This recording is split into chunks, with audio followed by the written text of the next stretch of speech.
హరీష్ రావు గారు గ్రహించుకోవాల్సింది, మేము మీలాగా దళిత బంధు పేరిట దళితుని మోసం చేయలే. చేవేళ్ల డిక్లరేషన్ పరిపూర్ణంగా అమలవుతూ ఉంది. ఎస్సీ సబ్ కేటగరైజేషన్ ఈ దేశంలో మొట్టమొదటిసారిగా తెలంగాణ ప్రభుత్వం రేవంత్ రెడ్డి నేతృత్వంలో చేయబడింది. దాంతోపాటు వాళ్ళకు స్పీకర్తో పాటు 4 మంత్రి పదవులు దళిత వర్గానికి ఇచ్చిన ఘనత కాంగ్రెస్ పార్టీది. ఇది మాన్యులు ఖర్గే గారు, రాహుల్ గాంధీ గారి యొక్క చొరవ వల్ల రేవంత్ రెడ్డి గారు తన క్యాబినెట్లో 4 మంత్రులు తీసుకున్నారు.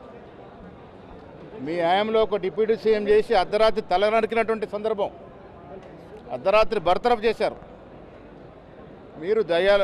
మీరు దళితుల గురించి మాట్లాడితే దయ్యాలు వేదాలు వలిచినట్టుగా ఉంటాయి. పరిపూర్ణంగా దళితులకు న్యాయం చేస్తున్న పార్టీ కాంగ్రెస్ ప్రభుత్వం.